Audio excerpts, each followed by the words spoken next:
Hi friends, welcome to fin master class. ಇವತ್ತು Sunday ವಿಡಿಯೋದಲ್ಲಿ ನಾವು Sudeep pharma I P O ಬಗ್ಗೆ ಇನ್ ಡೀಟೇಲಾಗಿ ತಿಳಿಸ್ಕೊಡ್ತೀನಿ. Sudeep pharma I P O ಬಂದ್ಬಿಟ್ಟು ನಿಮಗೆ ಯಾವ ರೇಟಿಂಗಲ್ಲಿದೆ, ಕಂಪ್ನಿ ಪರ್ಫಾರ್ಮೆನ್ಸ್ ಏನಿದೆ, ಬ್ಯಾಲೆನ್ಸ್ ಶೀಟ್ಸ್ ಏನಿದೆ, whether it is good investment or not ಅನ್ನೋದನ್ನ ತಿಳ್ಕೊಳ್ಳೋಣ. ಸುದೀಪ್ ಐ ಪಿ ಒ ಬಂದ್ಬಿಟ್ಟು ಬೇಸಿಕಲಿ 21 ನವಂಬರ್ಗೆ ಓಪನ್ ಆಗಿದೆ. ಲಿಸ್ಟಿಂಗಿಗೆ ಮೀನ್ಸ್ ಅಂದರೆ ನಿಮ್ಮ ಸಬ್ಸ್ಕ್ರಿಪ್ಷನ್ಗೆ 25 ನವಂಬರ್ವರೆಗೂ ವ್ಯಾಲಿಡಿಟಿ ಇದೆ.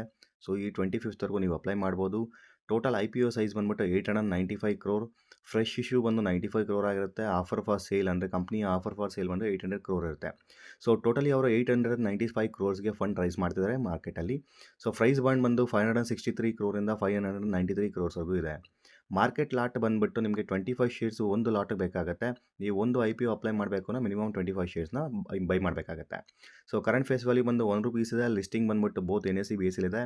ಈ ಪರ್ಟಿಕ್ಯುಲರ್ ಶೇರ್ ಕಂಪ್ನಿ ಲಿಸ್ಟಿಂಗ್ ಆಯಿತು ಅಂದರೆ ಮಾರ್ಕೆಟ್ ಕ್ಯಾಪಿಟಲೈಸೇಷನ್ಸ್ ಬಂದುಬಿಟ್ಟು ಓವರಾಲ್ 6697 ಕ್ರೋರ್ಸ್ ಆಗುತ್ತೆ.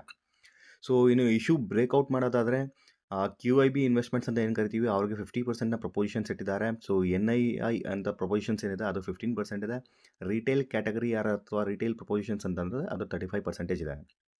ಇನ್ನು ಇಂಡಿಕೇಟಿವ್ ಟೈಮ್ ಫ್ರೇಮ್ಸ್ ಅಂತಂದರೆ ನಿಮಗೆ ಈ ಪರ್ಟಿಕ್ಯುಲರ್ ಐ ಪಿ ಒ ಯಾವಾಗ ಅಲಾಟ್ಮೆಂಟ್ ಆಗುತ್ತೆ ಅನ್ನೋದಾದರೆ ನಿಮಗೆ ಅಲಾಟ್ಮೆಂಟ್ ಡೇಟ್ ಬಂದು 26 ಅಮೌಂಟ್ ರೀಫಂಡ್ ಬಂದುಬಿಟ್ಟು 27 ಆಗುತ್ತೆ. ನಿಮಗೆ ಶೇರ್ಸ್ ಅಲೋಕೇಟ್ ಆದರೆ ಕ್ರೆಡಿಟ್ ಆಗೋದು 27 ಆಗುತ್ತೆ. ಲಿಸ್ಟಿಂಗ್ ಬಂದುಬಿಟ್ಟು 28 ನವಂಬರ್ಗೆ ಲಿಸ್ಟಿಂಗ್ ಆಗುತ್ತೆ. ಇನ್ನು ಅಬೌಟ್ ಕಂಪ್ನಿ ಅಂತ ಬಂದರೆ ಕಂಪ್ನಿ ಬಂದ್ಬಿಟ್ಟು 1989 ಸುದೀಪ್ ಫಾರ್ಮಾ ಲಿಮಿಟೆಡ್ ಸ್ಟಾರ್ಟ್ ಆಗಿದೆ.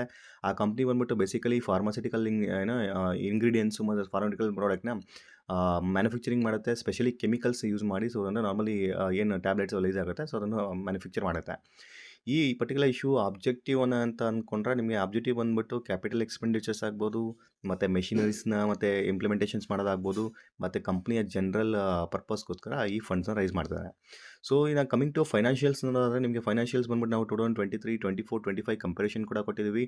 ಈಕ್ವಿಟಿ ಶೇರ್ ಕ್ಯಾಪಿಟಲ್ ಏನಿದೆ ಅದು ನಿಮಗೆ 2023 ಇಂದ ಹಿಡಿದು 2025ವರೆಗೂ ನೀವು ನೋಡಿದ್ರೆ ಪ್ರೈಸಸ್ ಇನ್ನು ಕ್ಯಾಪಿಟಲ್ ಏನಾಗಿದೆ ಇನ್ಕ್ರಿಮೆಂಟಲ್ ಆಗ್ತಿದೆ. It is good sign for the company. Total net worth ಕೂಡ ನೀವು ನೋಡ್ಬೋದು 226 ಕ್ರೋರಿಂದ 359 ಕ್ರೋರ್ ಮತ್ತು ಕರೆಂಟ್ಲಿ 497 ಕ್ರೋರ್ಸ್ ಆಗಿದೆ.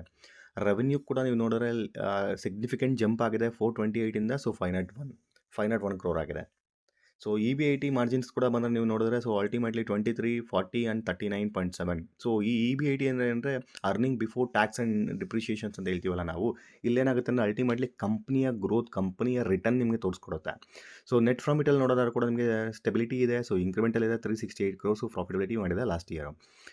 ಇಲ್ಲಿನ ಮೇನ್ ಕೀ ರೇಷಿಯೋಸ್ ಅಂತ ತೊಗೊಂಡ್ರೆ ನಾವು ರಿಟರ್ನ್ ಆನ್ ನೆಟ್ ವರ್ತ್ ಅಂತ ಕರಿತೀವಿ. ರಿಟರ್ನ್ ಆನ್ ನೆಟ್ ವರ್ತ್ ಅಂತ ಅಂದರೆ ಅಲ್ಲಿ ನಿಮಗೆ ನಿಮ್ಗೆ ಇನ್ವೆಸ್ಟ್ಮೆಂಟಿಗೆ ಆಫ್ಟರ್ ಎಂಟೈರ್